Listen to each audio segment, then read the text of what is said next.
Hello and welcome to Life with Francie podcast, a place where you will find all type of conversation like mental health, self-love, self-care, trauma, hobbies, and more. With this podcast, I want to create a place where we support one another in business and personal life. Hope you enjoy this episode. Now, let's get the show started.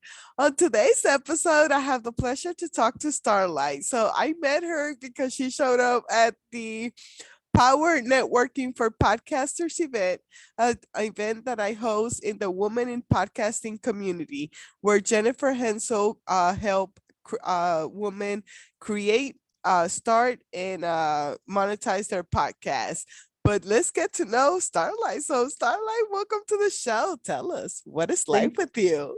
thanks so much for having me, Francie. So, what is life with me? That's a great question. I am a business growth strategist, but I work entirely remotely. About 6 years ago, I packed up my entire life and decided to move and live abroad. I moved to Boca del Toro, Panama. So I'm living in a little cluster of Caribbean islands off the coast of Panama, just south of Costa Rica. Um, I really wanted to slow my life down. I was living in San Diego in a shitty rundown apartment a block from the ocean, paying an arm and a leg. And I came here on a whim vacation. And I realized I could live in a shitty rundown apartment anywhere in the world because I work for myself. I was able to work remotely. And why was I committing to this really high stress, hustle and bustle lifestyle when what I really wanted to do was live more of an island life? And so I moved here with the intent to be a digital nomad. And it, and then the pandemic happened, and I was lucky enough to get locked down here where I was able to be in the Caribbean and keep it chill and kind of be far away from a lot of the major epicenters of what's going on. We definitely were affected here, but in the process, I definitely put down roots in this island. And now I got my dog and I got my love life, and I have my small little world here on the edge of the planet while I have clients who are all over the world. Oh my gosh, girl. I love that. How crazy. I know, right? Like I did it at 15, but I from Puerto Rico because I'm originally from Puerto Rico to move to the Yeah. United States. But like Yeah. I was at 15, like I didn't think about it, no thought. I was just like, hey, I called my biological father and was like, hey, what's up? It's now your turn. But like to do it as a full adult and just be like, hey, let's just try this something new. Right. So how? That's just I crazy. I was living in San Diego for about 10 years, and for my vacations, I would often I had like a little four-wheel convertible Jeep, and I would pack my Jeep full of camping stuff and head down the coast of Baja, Mexico, and down to this little town called Mulegé, which is on the Sea of Cortez side of the peninsula. And while I would be down there, I would see all of these snowbirds from Canada, retirees from all over the US who would drive down there to spend the winter in the warmer part of Mexico. And I had made some friends in that arena. And one day we were kind of sitting there on the beach, and I looked around and I saw all these retirees living the chill life, kind of just, doing the, what's his name? I forget the name of the musician that'll come to me, the like sitting on the dock of the bay dude, right? And margarita lifestyle. And I saw them and I was like, I don't know why I would want to wait until I'm retired to do this. Like, I don't want to live so fast. I don't want to live so stressed. And I know it definitely comes from a place of privilege for me to be able to make that choice. Mhm. But it was years in the making of my like finding what it would look like to live abroad and to just like to be a badass boss bitch, like have no doubts. But on the other hand, not have to live this like really highly intense lifestyle and live a lifestyle at a pace in which I could do what I do really well, but I don't have to do it at a pace in which it requires me like this stress and necessity to survive, grinding in the city, sitting in traffic, doing a lot of stuff like that, right? And so when the time did come for me to actually make the leap, it was something I had been thinking about for a really long time. Mm. I absolutely love that, because here in America, that's what we're used to. You come over here, like I told my friend from Dominican Republic, like we are the American dream, and we're exhausted because we have a 9 to 5 job. Well, I have a 9 to 9 job because mine is 12 hours, and then I'm a mail lady during the day. I'm podcaster at night, and I'm trying to do this, and I have my family. So there's always something going on, and that's what we're like. You're supposed to do that, and it's like, no, calm down, slow down. There is different ways to do your business. So yeah, how does your business come about? Your mission? Well, so my mission is really connected to my name and my purpose, right? And it's kind of crazy. Like with a name like Starlight, everybody thinks I that love it's it. that I picked myself. Um, I'm gonna pause for a sec. Can you hear the dog downstairs that's crying, or is just wanted to? So my name is my purpose, and my purpose is my name. My everybody asks if my name is really Starlight, and the truth is, can you hear that? You're fine. It's very far Okay, okay, away. okay, Yeah. okay, okay. Just want to make super sure. So, my mom wanted to name me Rainbow Starlight, and the whole time that she was in labor, which 3 whole days, she'll never let me forget. My grandmother was trying to convince her not to name me that. It's too weird. She's not going to have any friends. Rainbow Starlight. Oh my God. So my mom named me Lucinda Starlight with the hopes that eventually my last name would start with the letter D and my initials would be LSD, and she would usurp my grandmother after all. That's But hilarious. I know, right? But Lucinda, I've been called Star or Starlight my entire life. I was called Star as a kid, and then when I got to college, I was like, okay, it's Starlight now. And but Lucinda means leader of light, and it's a name that really only cops and doctors use with me, but it has a lot of significance behind it. And there was a reason that my mom chose that name for me. And I realized that that very much applies to my purpose and my role in the world and how I help and engage with other people. I very much embody at least I would like to say that I embody the archetype of being the guide and helping people pass through darkness and confusion, right? And lighting the path. And sometimes that takes the form of analytical, strategic business opportunities and finding a path through the chaos and the noise in this sort of badass business sort of way. But then in other contexts, it's very much a metaphysical and spiritual journey where there's a side of me that's not particularly monetized in this context, but is very much a part of who I am, where in my friend's life and in the inner circle, I am a person that helps navigate the subconscious and navigate difficult parts of the journey, all tied to this purpose that I have in my name. And so, in the context of what I do in the world and my purpose, the reason I created Bottled Lightning, which is my business name, was because through the point of my career when I was working in the corporate space, I was often accused of being able to capture lightning in a bottle, right? And capturing lightning in a bottle is this idea that, like, it only strikes once in a while. It's this really etheric, difficult thing to do. It comes from being raised I was very much a creative person. And Mm. people were always like, oh my God, Starlight's so creative, la, la, la. And I realized through the stages of my career that actually creativity, innovation, solutioneering, all of these things of like finding the path is really a formula, and it can be done and shown and repeated, right? And this thing that people thought that was unique specifically to me stopped being unique to me and started being something that I could actually capture and repeat. So I called my business Bottled Lightning because I can continue to deliver results in a way in which it feels absolutely insane, that like, how is this even possible? And yet it's really a formula that I use in my business and my way of being. And then of course it ties to the theme of my name and Starlight, and all of my sort of constellations of language and offers have this concept of like lighting the way, setting forth a spark, creating a new and motivating positive change in the world. Which brings me to answer your question. What is my purpose and why am I here? It's to light the way, which means for me, that also means making the path easier for people who are trying to make the world a better place.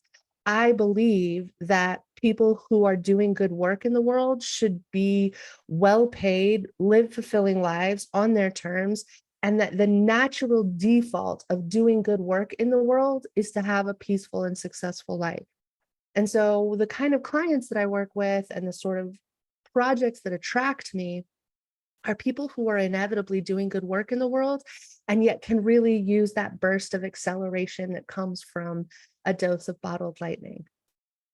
That's a long way to come to your answer, but Oh my gosh, I absolutely love that, girl. Just your energy, the name, the meaning, just every little detail. I love it. right. I look back at all the times in my life when I was having like a little existential crisis where I was like, who am I? What am I doing in the world? And it's hilarious to me now because it's always been coded into my name and who I am, and denying it and trying to pretend I was blind to it for whatever existential reason I was going through at the time. Now seems laughable because over time it's really been something I've been able to embrace about myself. Whether I don't know if I was born Starlight or I became Starlight because of the name, but like nature or nurture, I don't know. But it really is who I am, part and parcel. And coming to terms with that, loving myself for that, being willing to be vulnerable and in that place, and being willing to go, you know what? Sometimes I'm the light in the darkness, which means being uncomfortable in places where people might find themselves in squishy situations, right? Like there's I don't know if it's the Sagittarius in me or what, but I'm not particularly judgmental. There's very little that will like make me clutch my pearls. Mm. And part of that makes it easy for me to meet people where they are and go, hi, down here in the little mucky, muddy confusion. Don't know what we're doing, don't know where we're going. You want to find a way out of this and through this, let's go, instead of being like, oh my god, look at you down here in the muck, right? And it's really been a trip because there's also been times in my life where I go, why is it that I always seem to meet and serve people when they're going through this intense, confusing part of their life, whether that be as a friendship or even with clients occasionally? How is it that that's usually where they find me? And yet, again, it all comes back to this purpose that was kind of built in my name of that being a light is why the fuck I'm here. So, like, that means being comfy in the darkness in a way in which people may not find themselves doing that on the day to day, right? Oh, I love that. So do you take your clients through like a mastermind, or do you work more on a one-on-one with your clients? So the sort of people that I help are expert coaches and consultants and established business owners and like published thought leaders who've got a business in place that's doing well, but they've gotten to the point at which they want to take it to the next level. They want to work less. They want to benefit from the fruits of all their hard work. And they've probably created a lot of programs and content and things and don't know how to really take it to a level in which they're not working so hard to make ends meet and make it all happen. In that context, this leads to like another sort of part of my purpose. Usually, I find that part of the next level of scaling a business like that is creating communities around their concept and their vision and their ideas, right? My clients are trying to put amazing things into the world. Amazing work in the world is done better when there's strength in numbers. And so I'm often helping my clients forge new communities or accelerate communities around their concept so that their concept takes flight and grows in bigger and better ways. That's primarily where I'm helping people. I don't run a community myself because it's kind of like watching the sausage be made and making the sausage every day and then having to eat the sausage. It's a little bit overkill. I'm a part of so many communities just by the nature of my work and the kind of the things that I appreciate in the world. But creating community around an idea falls back to this thing that I really believe, which is at the end of the day, AI, technology, online, internet, businesses, it doesn't really matter. We're always ending up dealing with human beings. And when we deny that human part of ourselves, or we forget that human part of ourselves to put on the marketing tone of voice or the sales tone of voice or whatever it is, and we forget that human being bit, we begin to falter. And through a career of technology and startups and entrepreneurship and all sorts of magnificent things that have brought me to where I am today, the one thing I learned was that it always comes down to strength in numbers and how can you create human connection in a digital space. And so I primarily work with my clients either to holistically level up their business to the next level or to help them accelerate their business to reach more people while doing less work in the context of seeding a community, which can then grow and evolve into a movement that even further amplifies their impact in the world. Nice. Do you have any tips for us in that matter? Yes. So I like to think about uh creating community, the early stages of a community, as like hosting a party. We probably all had this happen to us where like occasionally you show up to the party before everybody else has gotten there. And maybe you're a friend of a friend who got invited to the party. So you don't really know the hostess. And you're it's weird because you got there a little too early and your friend's not there yet. And the hostess is still sort of preparing, et cetera, et cetera. A lot of people are scared of that initial stage when they start planning a community and they don't know how to overcome it. And this is where it really boils down to the relationships that you have in place before you open the doors to the party. A good hostess knows that you invite a few of your besties over before the party gets started, and you put Jennifer on drinks and you put Maria on DJ, and you get help to create a vibe for the party so that as the hostess, when my guests begin to arrive, I'm prepared and I can meet them at the door with a personal welcome, and I can show them where to put their coat, and I can hand them a mojito, and I can introduce them to someone that they have something in common with, and I can shoo them out to the pool in the back where music is happening. And that experience, when translated into community, makes all the difference in customer lifetime value. It will triple it. A positive in the if we take the community context and the party context, what we're talking about is onboarding and integration into a community, right? And when you show up to a party and the hostess connects you with a few people to talk to, all of a sudden you don't feel the need to be a wallflower. You've got a drink in your hand, you know where to find the bathroom, okay, the music's popping, you've got conversations that you can already emerge into. That's how you set up a really kickin' party. That's how people Mm. stick around for a long time. That same metaphor applies when seeding and creating a community.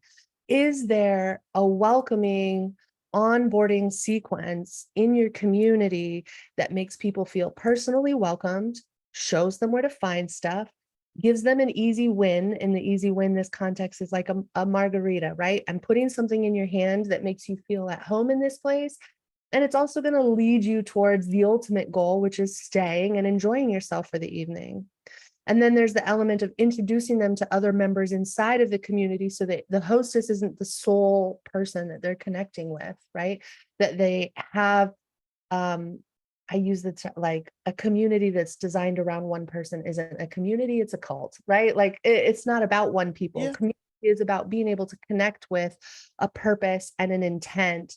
And so it's really important when you first enter a community that you make multiple contacts. And yet, as the hostess of that community, it's incredibly important for me to facilitate those connections and make them as easy as possible. And then you can send them into the world of the community to learn and thrive and connect and do whatever the purpose of the community is. But when you invest in those first, in the context of a community, 7 to 10 days, strategically, this is where I'm going to put my nerd hat on.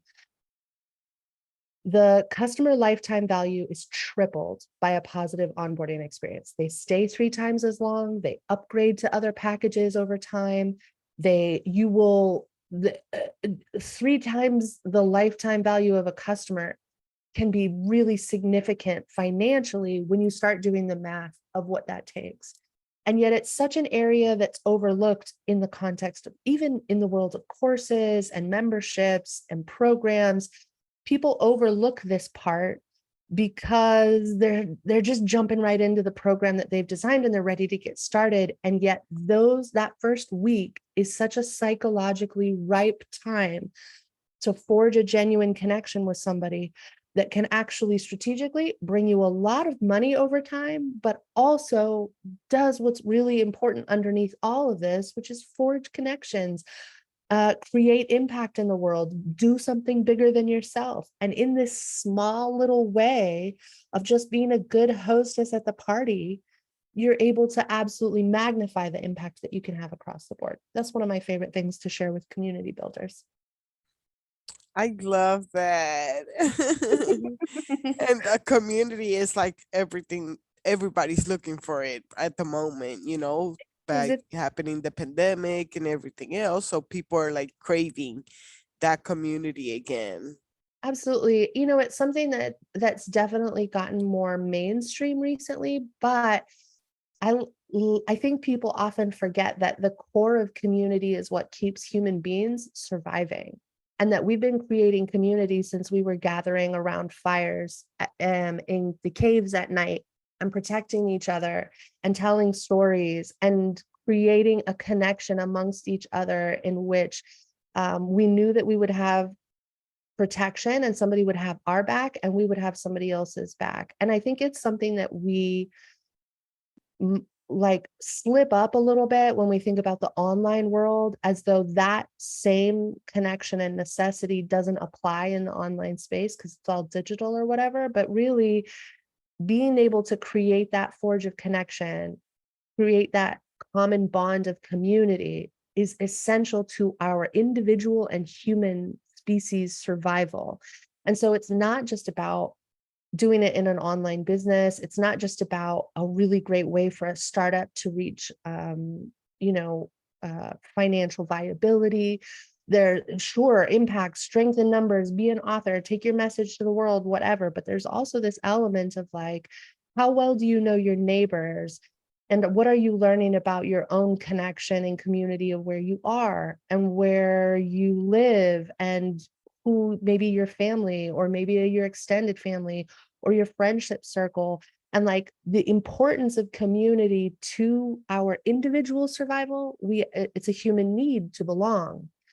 And then in a human species level, we literally cannot survive as individuals. It's kind of that one of the fun illusions of growing up in American culture is like this individualism of rugged, pull yourself up by your bootstraps and it's Mm-hmm. only you for you.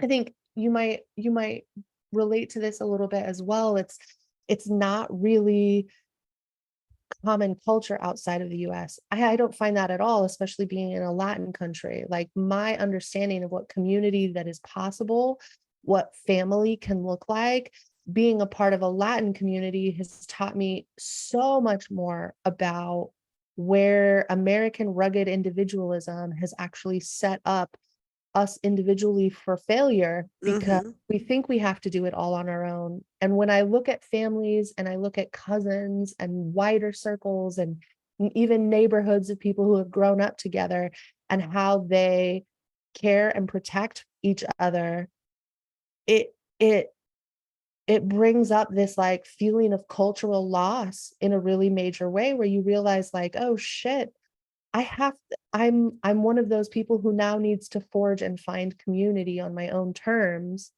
because I wasn't gifted it through the context of my own culture growing up in the United States, right? And all of this really like I could wax poetic about community all day. And I think that's where I'll eventually build a podcast around is I really want to have community builders and people who understand how communities affected in their world come and talk about how their community is built and forged. But it's something that is beyond a trend in the world of online business. and is simply finding its place in the world of online business, but it is absolutely a fucking human essential need that has been since the dawn of time. And the more that we realize that and empower those sort of connections and leverage what has already been shown to us by other cultures, by other times in history, and how people create community, how they kept community strong, how they forged relationships and made amazing things happen by bonding together, the more that a community creator in the online space understands that, the more powerful their own community can be, regardless of the trend of membership and subscription models may or may not be. Yeah, no, I love that because as I mentioned, I am originally from Puerto Rico. So I have three families. In one family, I have 10 or 11, and 11 aunts and uncles.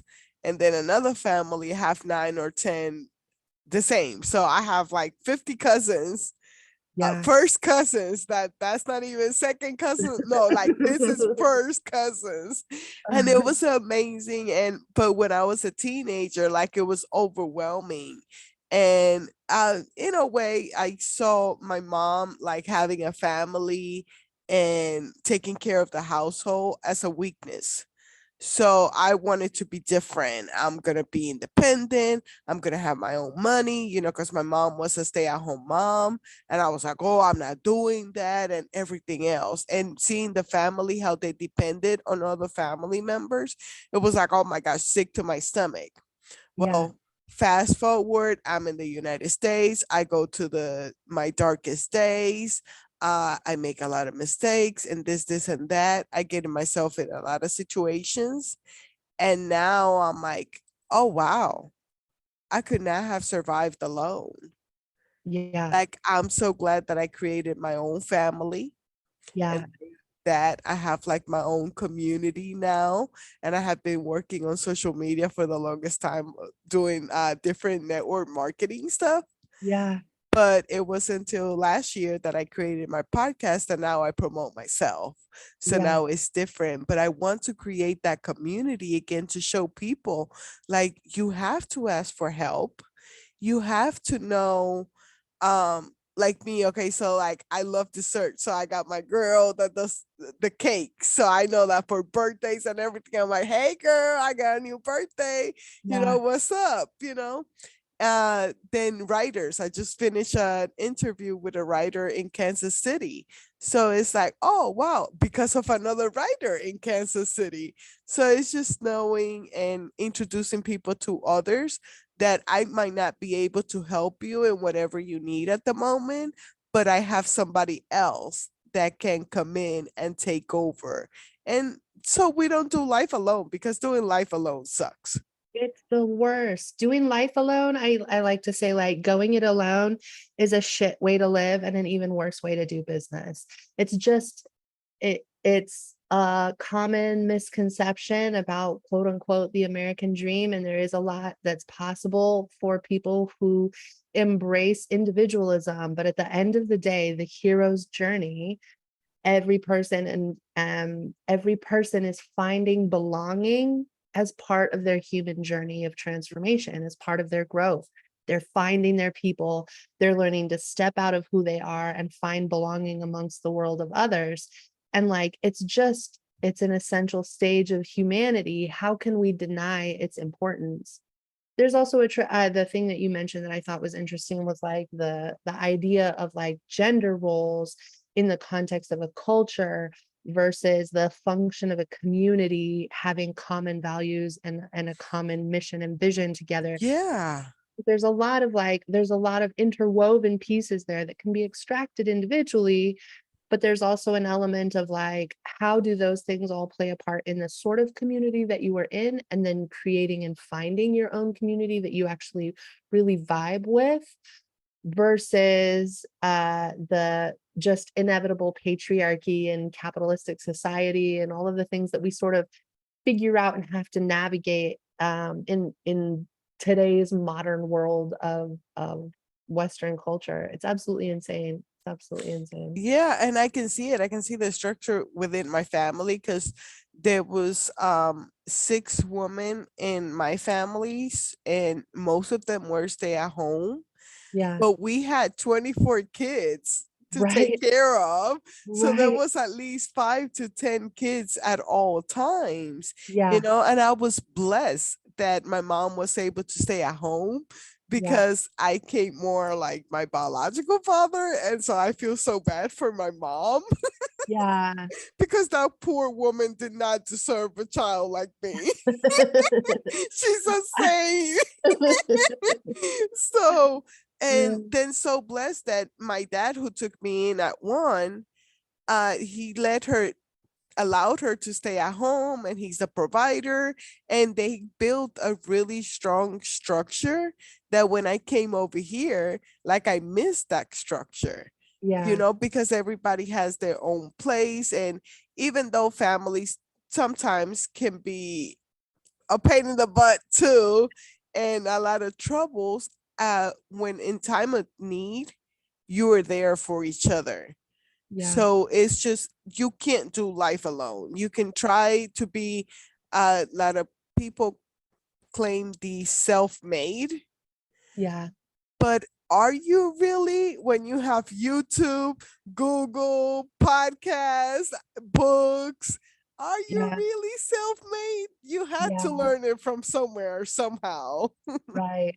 So, I think it's also interesting too, just in the context of like the phrase like it takes a village to raise a child. I think the just speaking from like a white American girl, the nuclear family design in the United States by definition makes it feel like that's your real family. And anything outside of that is like aunts and uncles and cousins or whatever.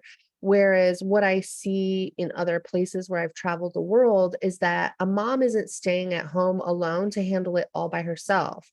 She's got 3 or 4 other neighbors who are also home all day mhm. with their kids. And when she needs to run to the store, older kids are able to watch younger kids. Neighbor, she can run to her neighbor and be like, yo, hang on to this baby for a second while I go and run and handle this.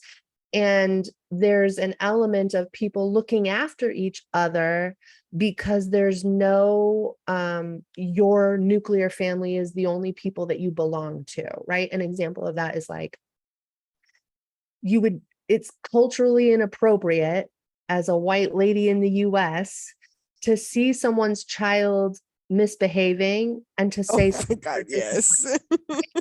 verboten, thou shalt not. But in Latin culture, that's not the case. Some random old dude will see a child misbehaving on the street and be like, hey, straighten up yourself. Right. And because it takes a village to raise a child, and it's not about like, oh, that child only belongs to those parents, and those parents are the only people who help raise that child. It's a culture and a community that raises a child, and there's a level of permission that when I first really started trying to immerse myself here locally, it was super uncomfortable for me because I'm trying to undo years and years of programming to find my place. I'm also trying to determine what does Southern California feminism look like inside of a patriarchal, highly driven Latin culture, right? And are my behaviors feminism, or are they how feminism has manifested inside of an American culture? Are they really me? Is it something I have to cling to like fight the man right? And like, where do I fit in and belong? And so when I was first seeing this culture of interconnectivity and less of parental ownership in a way, at first I was like, who the fuck do you think you are to tell me shit? And then all of a sudden it was like, actually, no, that's part of a generous culture that doesn't say yours and mine, it says ours by default. Mhm. And whether, like I said, gender and patriarchy and culture and norms and all of that aside, the whole concept of a community is that it's ours. It's our vision, it's our goal, it's our outcome, it's us. It's not me, the individual. If it's me, the individual, and I have my little cult, then I'm a cult leader, right? And the community is really, oh my goodness, my dog just made a big snoring sound.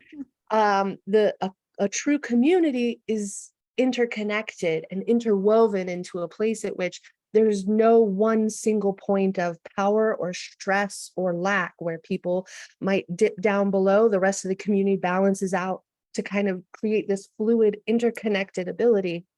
And the weird ass psychological lessons I had to go through when I first moved here to like let go of my perception of what is good or normal or acceptable based on nothing other than programming and what I was accustomed to look around and go, what of this is actually something I need and I've been missing and need to level up myself to appreciate and be a part of, which it continues to be a journey, and will be a journey until the day I die, but is really something that like has taught me a lot about coming from the tech world where growth hacking and accelerating a startup to financial viability was all like capturing strength in numbers and creating a movement.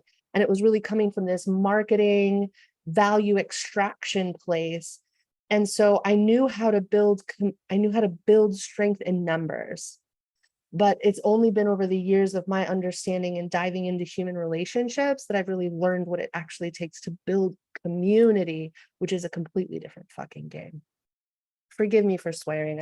Oh, girl, no, you're Guilty of being a fine. potty mouth. Okay. You're fine. I have one too.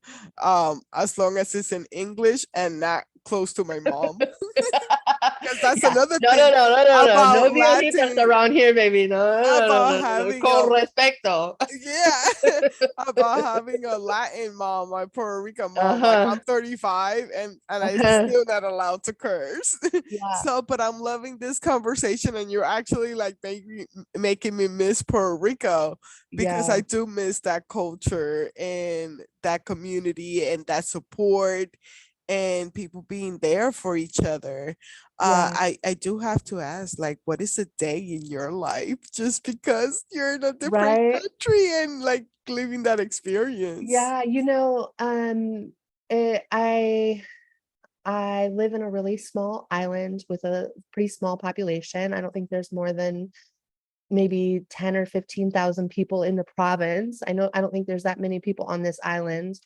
The islands are so close together that it's like you could say, "Oh, we're going to go to this island to eat at this restaurant," and you hop in a boat, and that boat drives 3 minutes to another island, and you hop out and you pay them $1 and you eat, right? Like boat culture is very much a way of getting around. And so we're going to go to that island, or we're going to go to that spot, or, oh, we're going to go to that beach. You hop in a boat and you go. And there's boat taxis, and that's how you get around on water. And then there's communal taxis getting around town, and then the occasional little besito. And so owning a car is pretty optional in my particular context. I have like an e-bike because I have a basket on the back and I can put my dog in Oh it if my I need God, I to. love that. And like, people look at it and they're like, oh my God, you're living this dream, this paradise life. And like, it really is, it's beautiful. I've traded the problems that I had in the United States for different problems. There is no life Mm-hmm. without problems, Yeah, right? yeah. And like occasionally the power goes out because they're working on the infrastructure on the island. Occasionally, whatever, problems happen. But would I trade the set of problems that I have now for the problems that I had before and go back to sitting in traffic for 2 hours and coming home at the end of the day absolutely stressed to the gills because I spent 8 hours at work and then 2 hours in traffic and got home and like, oh, I gotta make dinner and I gotta work out and I gotta Mm-hmm. and I gotta go to sleep to wake up to an alarm to do it again tomorrow? Fuck no, not in a million years. Not in a million years. And I know that there are people in the States, my family specifically, who are like, have you forgotten how to drive? Like, whoa, they can't imagine what life is here, even I though really can't. it's go to the store, get your things to eat, cook at home, go out to eat, hang out with the people that you love. I do a lot more going to the beach because it's 100 feet away from where I live, and I take my dog first thing in the morning and go put my feet in the ocean. And in the afternoon, there's a private little beach. It's not private; it's just a little tourists don't really know about it beach down the road a ways, and I'll put my dog in the bike and we'll go down there and freaking and have a couple of drinks and sit and Love chill it. the ocean and just and I do that the same way I think that other people may have other habits in their life, right? Yeah. Mine's just oriented around a different thing. It is very much more laid back and slow. And I've Mhm. noticed that when I have the few times I've had friends come and visit, they get here and they sleep for days because they're so tired and so strung out, and they're in a place at which there's none of this. And so it's just like, no, you ready to go? Cool, let's go. Oh, we'll go somewhere around four-ish. Oh, okay, 4 or 5-ish, six-ish. And everything is like, go with the flow, see how it goes, take it easy. And they get here and they have the opportunity to go with the flow. And the flow is like, freaking rest, recuperate yourself, take some time, regather your energy. Let's go and enjoy, and then come home and rest some more. And I see them have to go into this really restorative place before they can even match the vibe here, because I've also had friends who come and they're like, where are we going? What are we doing? What are we going? We gotta eat, we gotta go here, we gotta this. And it's like, yo, tranquilo, because I don't know why you're in such a rush. It's all here and it's all gonna happen. What if it rains tomorrow? It won't rain the next day, or the rain stops a few hours later. Like, you know what I mean? It's just, I really wanted to slow things down, and I didn't realize how slow things could be. On the flip side, the city bitch in me likes to go and visit the city and go see amazing art and go to clubs and go to festivals and dance it up and tear it up and all that. But I get to do it in an opt-in situation rather than a default situation. Mm. And that's really been where I feel like the richness comes from. It's like I also have to put a lot of effort into my own personal community and stay connected outside of this small place to people around the world, and build a network in which this little tiny island doesn't become the only thing in my world. And so it's really this interesting balancing act. But I don't wake up to an alarm. I set my own schedule for work. I time block really specifically. Most of my calls and clients don't start until after 11 or 12 in the afternoon. My boyfriend works in the afternoons and evenings because he's in the tourism industry, and that's when he's the busiest. So we usually spend mornings together. I get out of bed when my dog is ready to go to the beach. We go to the beach for about 20, 30 minutes, first thing in the morning, get some sun, put my feet in the ocean, come back, make breakfast, hang out with Poppy for a little bit. Okay. He goes to work. I go to work around 3 or 4 in the afternoon. I take a break, take my dog to the beach again for a couple hours till sunset, come back to work for a few hours in the evening. Keep it chill, baby. I know people are having, some people, not everybody, but some people are having like anxiety just thinking about it, because like people like me that Yeah. hustle, because my mentor has got me to stop the hustling for the Yeah. past couple of years since I met her, especially the last year.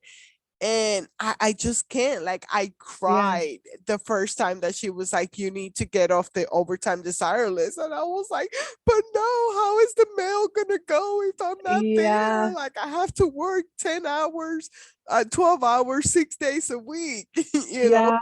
And now that I have been slowing down, and this year I got a taste of like the good life, because I took 2 weeks off from work in January. So I was starting the year of Yeah. like detaching from work. Yeah. Girl, I have had such a hard time after I came back from Arizona. I don't want to go to work.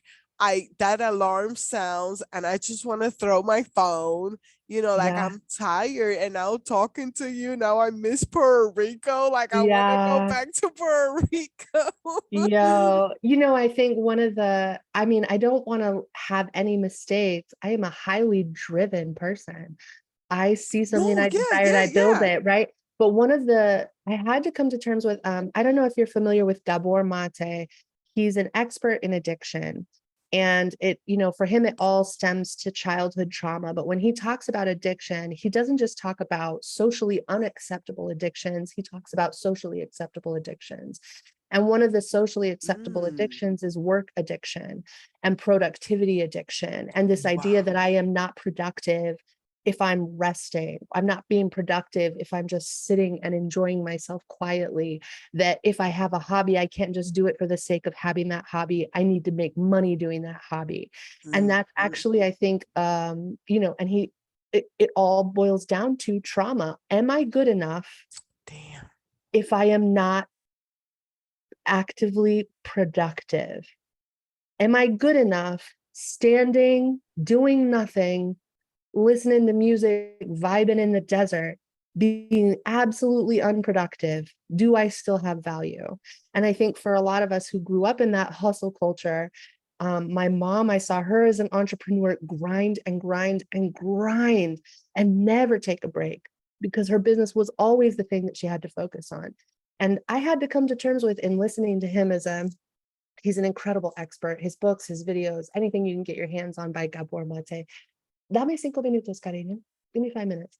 And anything that he's really created helps us not only understand and empathize with people who are suffering from socially unacceptable addictions, but it brought me to terms with how I was addicted to work in my own life and how I was viewing myself as insufficient because if I was not being productive, I was not of value, which meant that I didn't inherently value myself for who the fuck I was, Mm. naked, standing in a desert doing jack shit.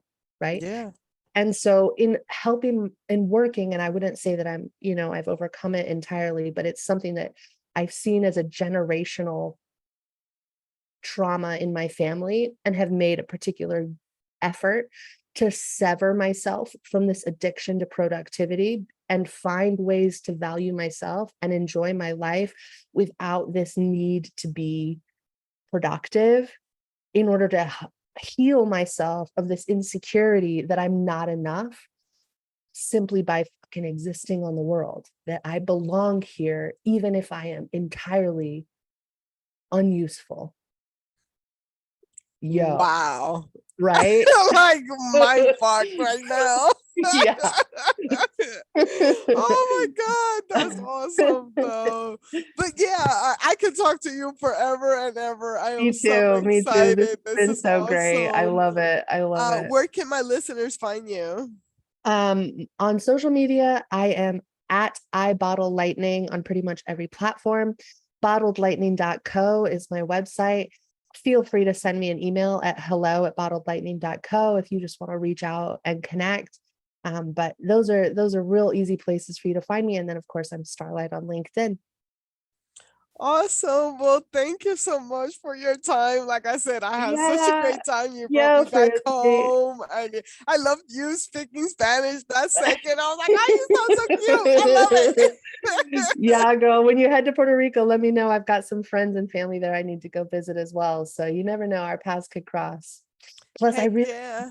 like on my bucket list, I want to see fucking Bad Bunny in Puerto Rico. Wouldn't that be Oh, absolutely nice. I insane? love that. Yeah.